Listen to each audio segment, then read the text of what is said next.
it's a very bizarre experience that I think a lot of us are having here in the United States of late. I think the social disintegration that's happening so rapidly, and as things begin to unravel, and even a lot of people that I know, immigrants, are talking about maybe going back to places they came from, which don't look that appetizing either now in a lot of areas.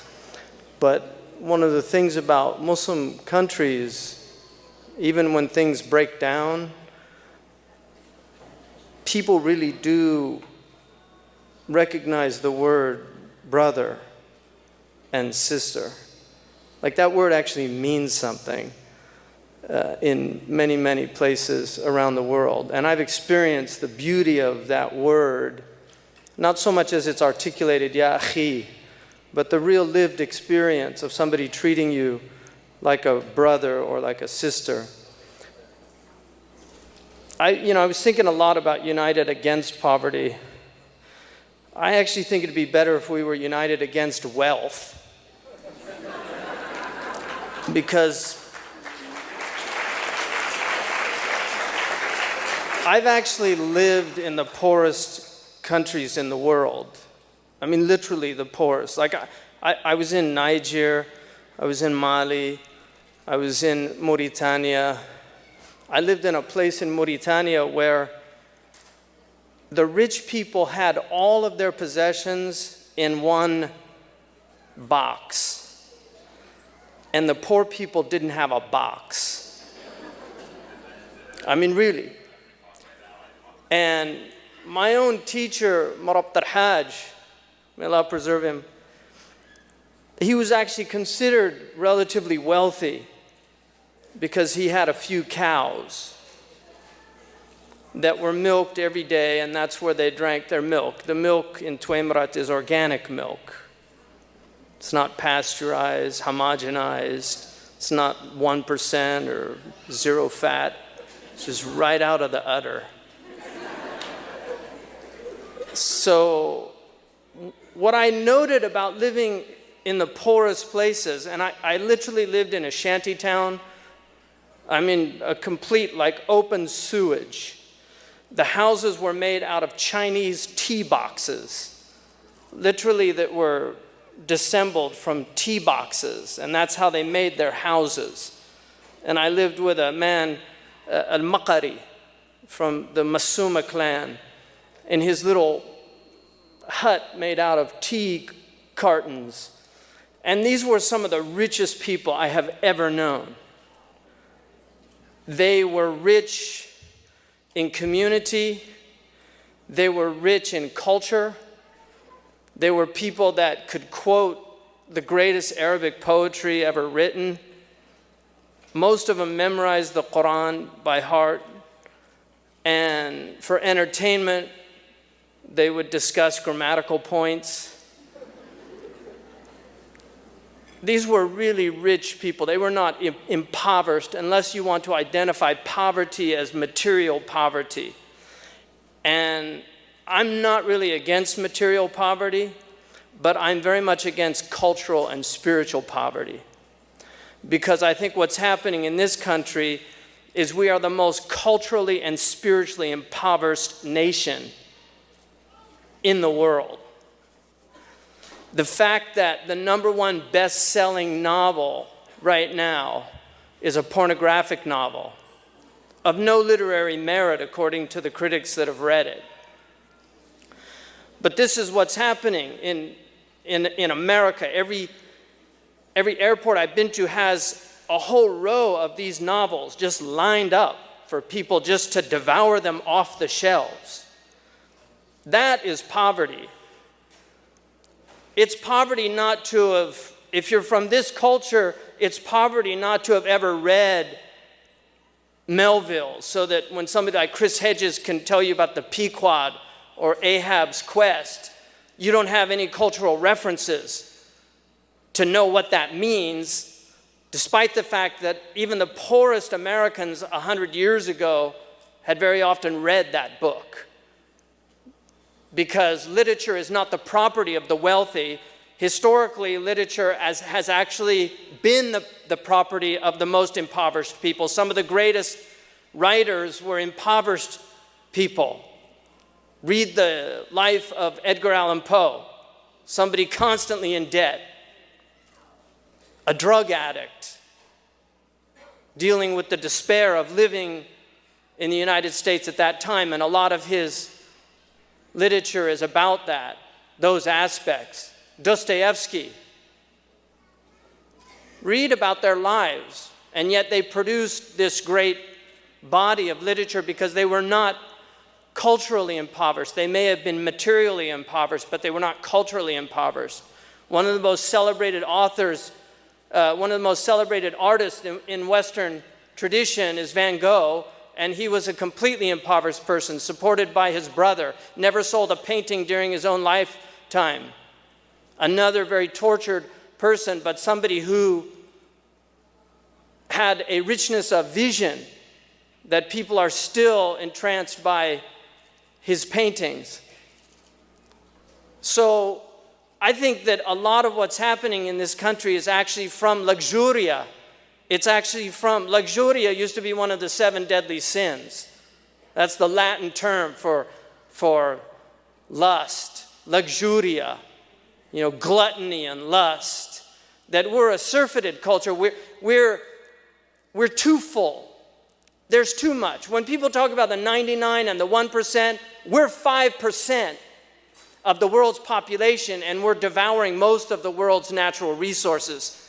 The average American is in the 5%. The other part of the world is the other 95%. So when we're talking about the 1% and the 99%, some of the people in that 1% are drug dealers in inner cities. Really. So the whole dichotomization, this desire to kind of split the world into good people and evil people, to me is a false dialectic that I think as Muslims we should reject. We should reject it. There are wretched, demonic people amongst the poor, and there are decent, angelic people amongst the wealthy. And the Prophet ﷺ had poor people with him, and he had wealthy people, and without the wealthy people, he could not have done what he did for the poor people. But he transformed the motives of the wealthy. He transformed their motives. He didn't create a class warfare. He didn't make the poor people hate the wealthy people or the wealthy people feel contempt for the poor people. No. He gave us a different criterion to judge people. We were talking earlier today about intellectual arrogance, because you see so many people in academia that are filled with intellectual arrogance, a sense of their inherent superiority. Because if you learn even a little bit, you quickly see how far ahead you are from a lot of people out there. And that can lead to a type of contempt, because you have some kind of intellectual training that other people do, because you can work things out quicker than other people can work out, because you know these references and other people don't know these references. But the reality of it is that Islam put a different criterion for excellence than intellectual excellence. It's spiritual excellence. It's being a human being. And that is open to the poorest of the poor and the richest of the rich. And that's what separates people. So that street sweeper, that janitor might have more humanity, ounce per ounce, than that PhD professor at Yale University. He might have better character, more moral integrity. He might be a better father, a better civic member of society. Because the real judge of people in Islam is the judge of character. It's not anything else. The Prophet ﷺ's standard was a standard of character. And he said, in fact, the standard of that standard was how you treat your women. Because he said that a man is judged by how he treats his women. خَيْرُكُمْ خَيْرُكُمْ لِأَهْلِهِ وَأَنَا خَيْرُكُمْ لِأَهْلِي. The best of you are the best to their women folk or their families, and I'm the best of you to my women folk. So he was letting us know right there what the standard of judgment, how you judge a person. Because you've got all these people out there giving all of their declarations and proclamations and telling you what's right and what's wrong, and they go home and they treat their wife like dirt. They treat their children as if they're subjects of Pharaoh. So the whole stratification, if you're talking about good and evil, give me a break. Because it's all the way down. This whole crisis, this global crisis that started here in this country was about greed. It was greed on Main Street and greed on Wall Street. All those people that went in and lied on their applications about how much they were making because they wanted to get that house for they didn't even understand what type of mortgage they were getting. They didn't know that it was going to balloon in a few years. They didn't care. They just saw an opportunity to get some property, and maybe it'll rise in price, and in a few years I'll flip it, pay off my debt, and make some money. It was greed. Greed on Main Street and greed on Wall Street. And that's why Islam doesn't talk about the wealthy and the poor. It talks about character. It talks about the moral character of people and how you transform people. You know, I was asked to talk just about the Islamic economic system in relation to the Western economic system or this modern system of capitalism. You can't even compare the two. There's no comparison. Our system is based on real wealth, a bimetal economy in which money actually has intrinsic value. People say gold doesn't have intrinsic value, then why do people kill for it? And the only reason they kill for paper dollars that don't have intrinsic value is because they think that it has intrinsic value. But all you have to do is put a fire to it and you'll see how valuable it is. You put fire to gold and you'll see how valuable it is because gold's indestructible. Gold doesn't corrode. Silver doesn't corrode. They don't oxidize. The gold coins that were minted by Caesar, you can go down to a store probably here in Stamford and buy one of them if you have enough money because it's still around. This whole Dajjalic system, fooling people into thinking that worthless paper has any intrinsic value. Fractional reserve banking. Abraham Lincoln, when he needed to fund the war, he wanted to borrow money. So he asked the bankers, and they told him, well, it's going to be on this interest rate. So he said, to hell with it. In the Constitution, we can print money. So he printed up greenbacks. That's how he paid for the war. They were non-interest greenbacks that were printed by the U.S. government.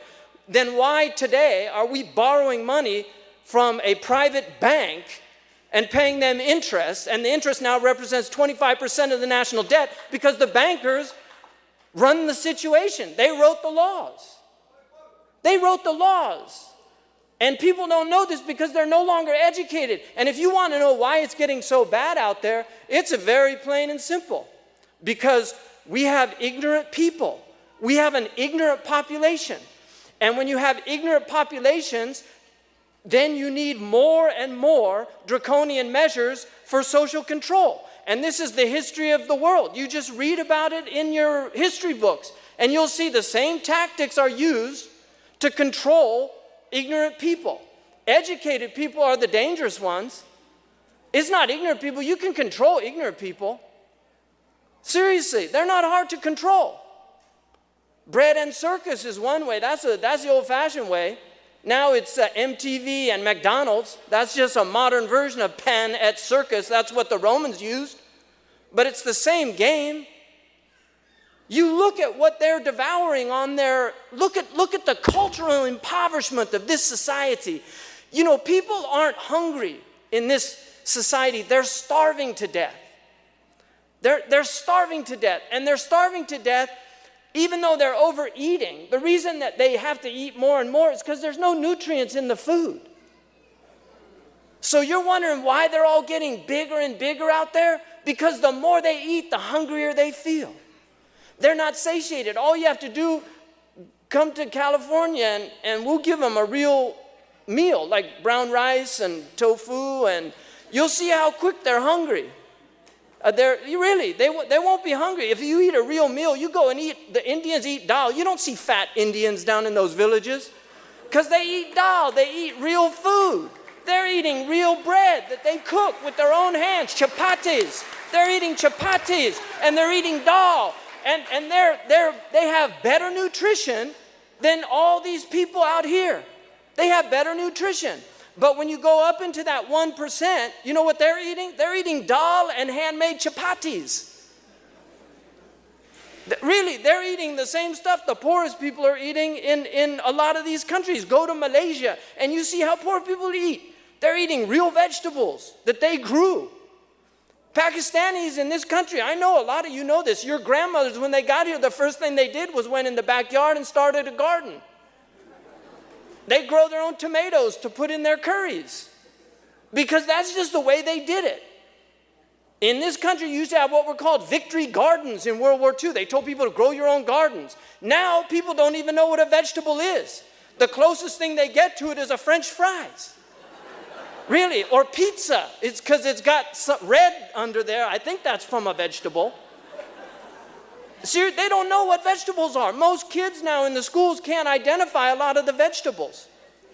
They can't. They've actually done these tests and they don't know what a turnip is or a Brussels sprout, let alone a collard green. See, some people are old enough to know collard greens, right? Because people went out and picked them because they couldn't afford to go down to the store. People were resourceful. This country was a country of resourceful people. There's all these people looking for jobs. People used to make jobs. They didn't look for jobs. They made jobs. Now, people have been so dumbed down and so convinced that they can't do anything. That only if they get this job and then they go and it's all humiliation. Ibn Khaldun said the two most humiliating ways of gaining a livelihood are employment and treasure hunting. That's what he said, Ibn Khaldun. Employment and treasure hunting. In this country, employment was only just to learn how to do something. You became like a journeyman carpenter, and then when you finished the 7 years, you were free to open your own business. That's the way it worked. You started a store, you worked in a store to see how it ran, and then you went and opened your own shop. That's what people did. My great-grandfather started at the bottom in a newspaper. By his 50s, he owned 3 newspapers.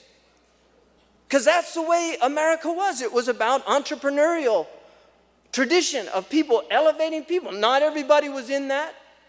That's acknowledged. But even if you look in the black communities in the South, you look what they did, creating their own schools. Lawyers came out of those schools. Some of the best schools now, today, are still out of those schools. You look at people like Du Bois. Look at the level of education that they had. You know, read what his books are considered classics today. So there were people even from the most oppressed communities that still rose above those circumstances and empowered other people to do the same. The Islamic economic system is based on justice. Now, justice, even if you read Aristotle 2,500 years ago almost, if you read his book, he has a book number 5 in his ethics book on justice. And he talks about rectificatory justice and distributive justice. The idea that you have to have some justice in distribution. You know what these people say in this? Redistribution of wealth, that's socialism, that's communism. That's socialism and communism when it goes to the poor people, but when it goes to the rich people, it's called a bailout. That's just redistribution of wealth. It's just going the other way. And this is the type of Orwellian culture that we are in. But people haven't read Orwell, so how do they know? If you don't know Orwell, you're not going to know how to use the adjective Orwellian. And if somebody uses it, you don't know what they're talking about. Orwellian, is that like Orson Welles? You know, if they know Orson Welles, because even good films they don't know about anymore, like Citizen Kane, right? Seriously, people don't know that. Now they know about like Dumb and Dumber. You know? Seriously. I mean, I saw a really, interesting statement about, just the popular culture and how they take, how they humiliate these young black artists by getting black males to wear female clothes. There was an interview with Oprah Winfrey that Dave Chappelle had. And he said one day he went into his dressing room, and they had a dress on the chair. And the writer came in and said, Dave, we've got a great part for you. We want you to put on this dress. You're going to be a prostitute. Ha, ha, ha. Isn't that funny, Dave? And he said, I'm not cool with that. Because in the end, whatever you say about Dave Chappelle, he's a Muslim, he's got limits, right, of where he's going to go. And he said, I'm not putting on a dress. And come on, all the greats have done it. And he said, well, then it's hackneyed. Why should I do it if all the greats have done it? And then in this clip, they showed all of these films where they had these really strong black men dressed in dresses, humiliating them. What is that about? Why does Hollywood have to humiliate people? What is that about? All of these people that they really squelch down. They end up drug addicts and meltdowns. They kill themselves. Really, having all these meltdowns. What is that? What kind of culture is that? That's what they do to their most creative people. Drive them to drug addiction and to public meltdowns. That's impoverishment. These are poor people. And if you don't have compassion for poor people, you don't have any compassion. But I'm saying they're all impoverished. Really, the richest people to the poorest of the poor, they are impoverished because they're culturally and spiritually impoverished. And that is the poverty that we should be united against. But if the Muslims are going to participate in it, if we're going to degrade our religion and turn our art forms into pale imitations of their art forms, if that's what we have to offer, we don't have the richness of tradition. Looking back into the past, what did they do? What did they do that can inspire us today to do it in our own way? But we're people of legacy. We believe in legacy. We believe in things handed down. And you hand down things of worth. You don't hand down junk. The Prophet ﷺ, one of the things about him that amazes me, and everything about him amazes me, but one of the things that I've contemplated is the fact that he named his personal belongings.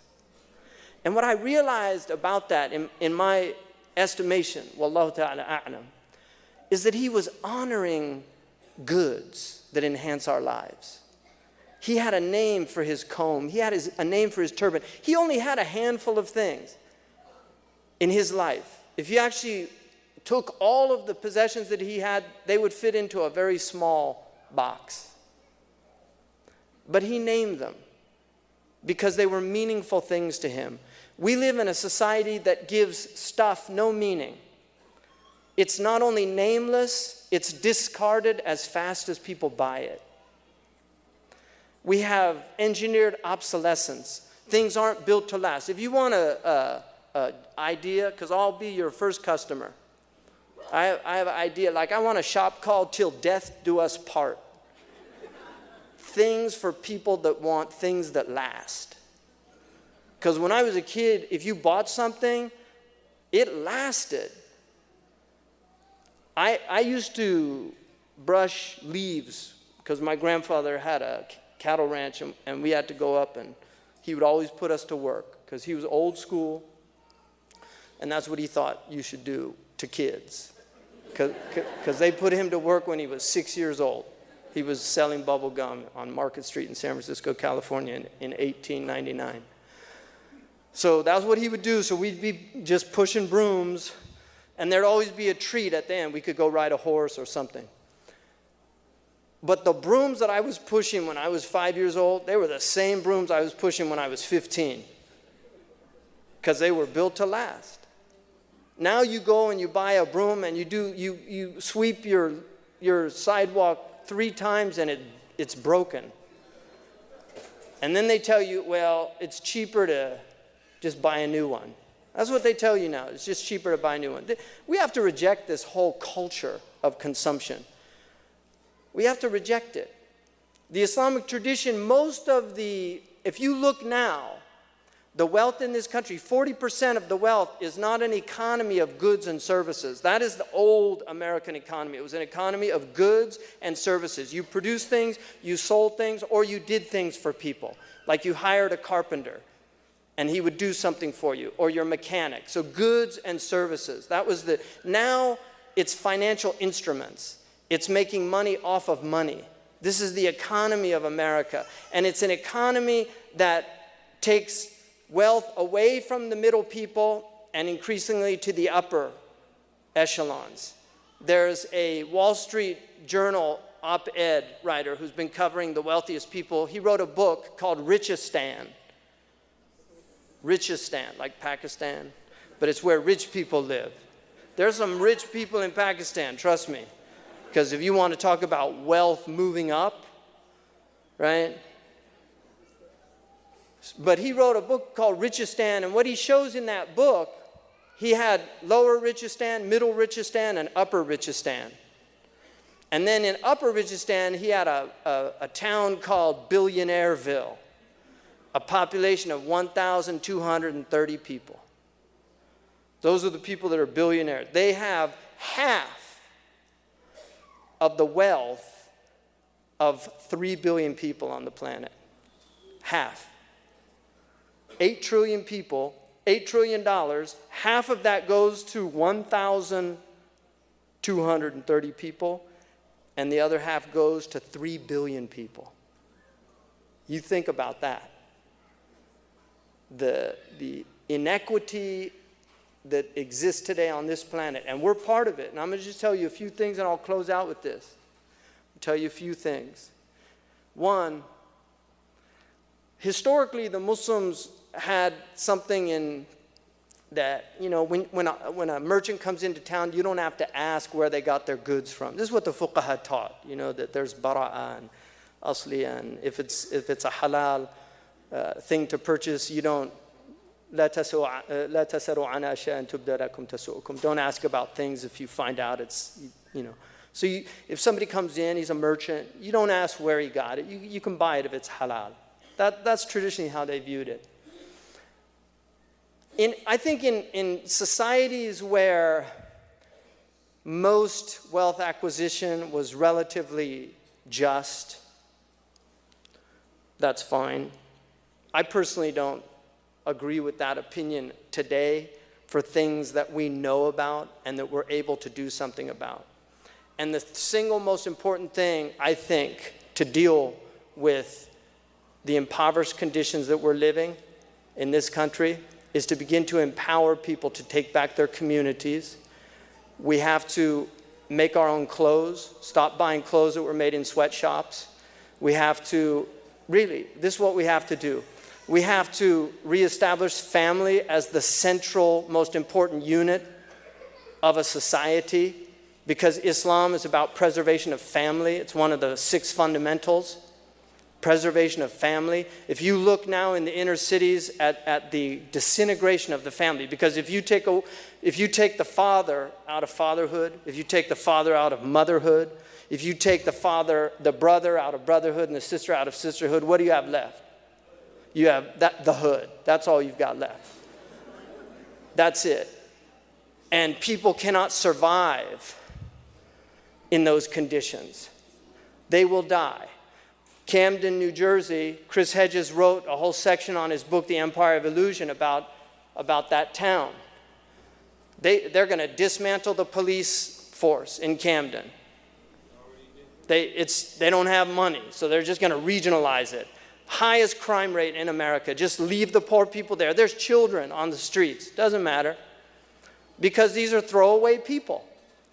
What has to happen, and the Muslims, and I'm going to chastise here the immigrant community. I really believe that the immigrant community made an ethical mistake, as well as a strategic mistake in not seriously taking the existing indigenous Muslim communities that you find in the inner cities to heart and recognizing that they had a moral obligation to help them build community centers, to help them build their mosques. It is a disgrace when Siraj Wahaj, Imam Siraj, went all over this country building mosques for the entire Muslim community, mostly immigrant community, and he couldn't find the money to build a beautiful center in Brooklyn. That's a disgrace to this community. Because as far as I'm concerned, the single most important community for the Muslims in the United States of America is in the inner cities.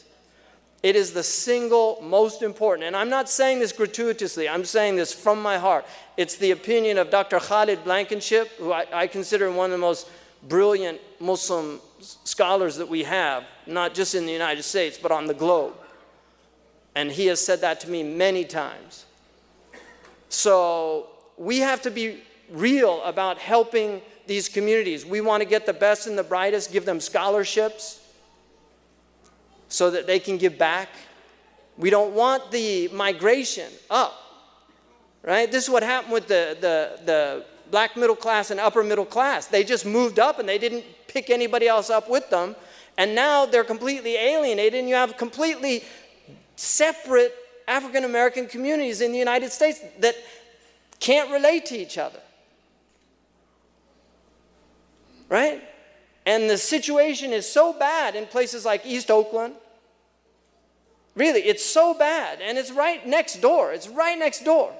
We're seeing social disintegration, and we have a moral responsibility as a Muslim community. We have a moral responsibility to serve the underserved. The Prophet ﷺ promised us that you are given victory by the weakest amongst you. And he meant du'afa, he meant like poor people. That's who he was talking about. And he lived amongst them.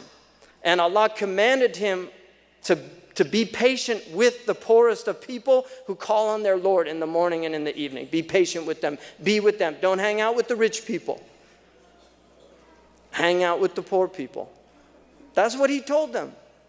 Allah told him to be with those people, elevate them, lift them up, bring them up.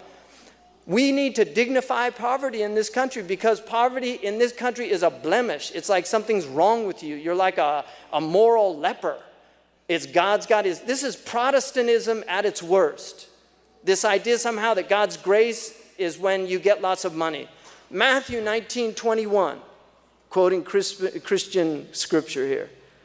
Matthew 19:21, when the man comes to Jesus and Jesus says, go and sell your garment and give it to the poor, right? Go and sell your goods and give it to the poor, and you'll have a treasure in heaven. If you want to be perfect, go and sell your material possessions and then give it to the poor, and then you can get a treasure in heaven, and you follow me.